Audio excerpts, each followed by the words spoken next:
बिस्मिल्लाहिर्रहमानिर्रहीम। Dear students, आज हम स्टार्ट करेंगे 10th क्लास बायोलॉजी। इसमें हम स्टेप बाय स्टेप हर चैप्टर को लेक्चर वाइज जो है वो स्टडी करेंगे। सबसे पहले हमारा फर्स्ट चैप्टर है human digestive system. Human digestive system के सबसे पहले कंटेंट्स हैं nutrition and its importance, human digestive system, disorder of the digestive system.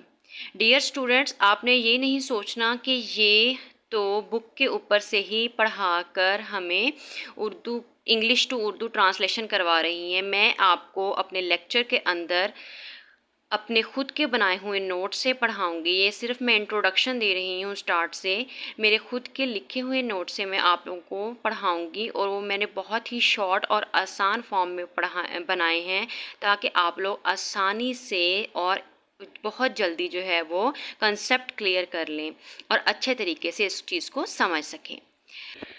तो जी स्टूडेंट्स, फर्स्ट ऑफ ऑल हमारा इंट्रोडक्शन है। Everything our body does like moving, growing and staying healthy depend on nutrients. हमारा जिस्म जो भी काम कर रहा है, मूव है, ग्रो है, हेल्थी है, इवन कि सेल्स जो बॉडी के रिपेयर होने होते हैं उस चीज़ के लिए भी हम किस चीज़ के ऊपर डिपेंड करते हैं? न्यूट्रिएंट्स के ऊपर डिपेंड करते हैं।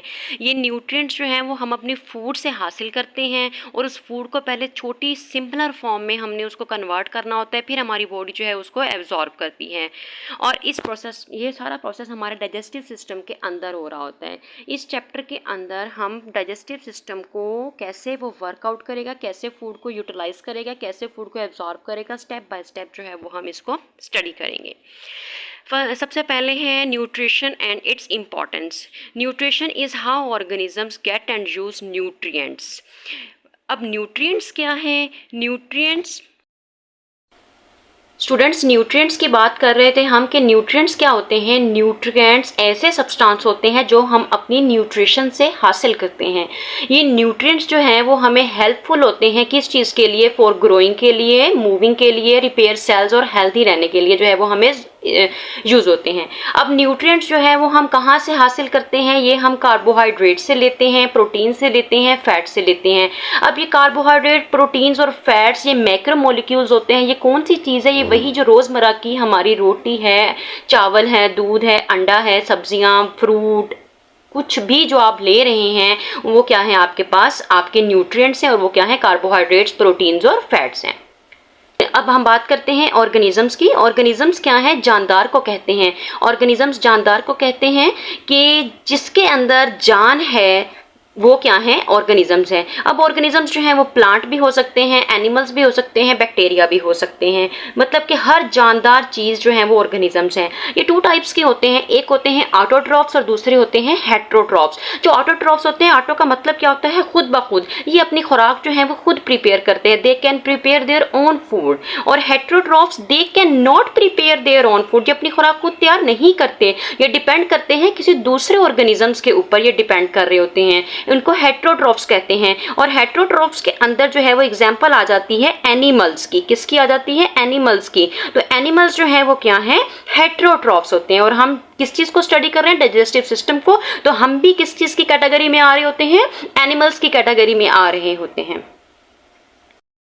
बात करते हैं 5 स्टेप्स ऑफ न्यूट्रिशन की। सबसे पहला स्टेप है आपके पास इंजेशन। इंजेशन मीन्स होता है टेकिंग इन फूड। आप कोई भी चीज़ बच्चे ले रहे हैं, आप फूड है, आप कोई लिक्विड चीज़ है, सॉलिड चीज़ है, आप अपने अंदर लेके जा रहे हैं। आप उसको पानी है, चाय है, दूध है, जूस है, या कोई भी आप सॉलिड चीज़ फूड खा रहे हैं तो आप किसके ज़रिए खा रहे हैं? आप अपने माउथ के ज़रिए खा रहे हैं। आप थ्रू ऑफ माउथ जो है ना वो उसको इनटेक कर रहे हैं। इंजेशन का मतलब ही क्या होता है? किसी चीज़ को निगलना, अपने अंदर लेके जाना, ठीक है, उसको खा लेना, इंजेस्ट कर लेना, उसको क्या कहते हैं? इंजेशन।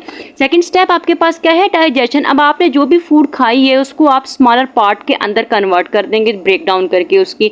अब ब्रेक डाउन आपने कैसे करनी है? आपने जो है वो अपने दांतों का इस्तेमाल करना है। दांतों के जरिए जो है वो फूड की ब्रेक डाउन होती है और वो आपकी बॉडी के अंदर एब्जॉर्ब होना शुरू हो जाते हैं। इसको क्या कहते हैं? डाइजेशन। एब्जॉर्प्शन क्या कहते हैं बच्चे? जो डाइजेस्टेड फूड मीन्स आपने ऊपर पढ़ा कि जो फूड आपके अंदर गई है उससे जो आपने न्यूट्रिएंट्स हासिल किए हैं वो अब मूव कर जाएंगे आपकी बॉडी के अंदर, जो ब्लड और लिम्फ है वहां पर मूव कर जाएंगे। समझ आ रही है मेरी बात की? कि एब्जॉर्प्शन क्या है कि जो डाइजेस्टेड फूड होती है, जो आपकी फूड है जिससे आपने क्या चीज़ हासिल की है, अपनी न्यूट्रिएंट्स हासिल की, ठीक है, वो अब आपकी बॉडी के अंदर जो मौजूद ब्लड और लिम्फ कहते हैं, आपकी बॉडी के अंदर जो वाइट लिक्विड मटेरियल होता है उसको कहते हैं लिम्फ। अब वो न्यूट्रिएंट्स आपकी ब्लड और लिम्फ के अंदर जो है वो मूव ऑन करना शुरू कर देंगे।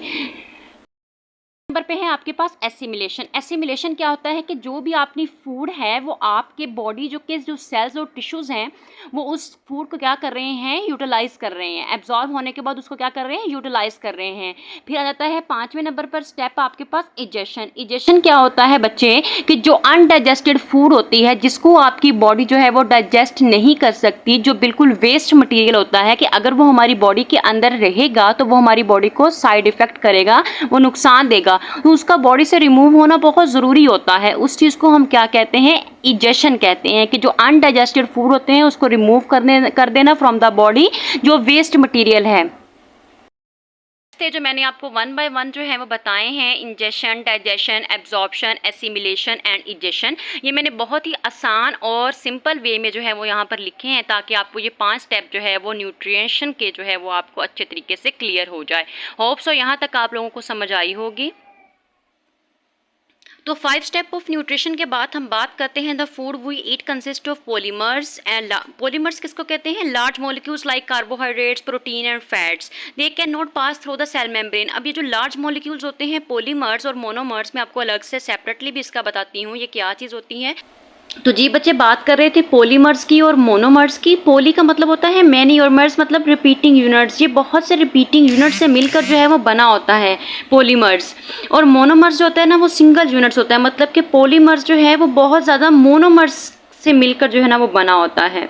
कि ये जो लार्ज मॉलिक्यूल्स होते हैं पॉलीमर्स, ये हमारी सेल मेम्ब्रेन से गुजर नहीं सकते। हमने इनको सेल मेम्ब्रेन से गुजारने के लिए पहले छोटे छोटे स्मॉल पीसेस के अंदर कन्वर्ट करना होता है, जिनको हम क्या कहते हैं, मोनोमर्स कहते हैं, क्योंकि मोनो का मतलब क्या होता है, सिंगल, ओनली वन, ठीक है। तो ये एक यूनिट से मिलकर बने होते हैं मोनोमर्स। तो पॉलीमर्स, सिंपल सी बात है बच्चे कि पॉलीमर्स हमारे सेल मेम्ब्रेन से नहीं गुजर सकते, तो उनको गुजरने के लिए छोटे छोटे स्मॉल पीसेस के अंदर कन्वर्ट करना पड़ता है, उनको हम क्या कहते हैं, मोनोमर्स कहते हैं।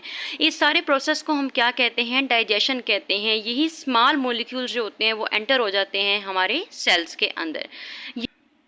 तो स्टूडेंट्स, हमारे पास जो आज का टॉपिक था वो यही था, न्यूट्रिशन एंड इट्स इंपॉर्टेंस। और इसमें हमारे पास बहुत से शॉर्ट क्वेश्चंस जो हैं वो हो चुके हैं, जैसे कि autotrophs and heterotrophs, steps of nutritions और polymers and monomers. Hope so कि आपको इस टॉपिक की जो है वो समझ आई होगी, इस लेक्चर की समझ आई होगी।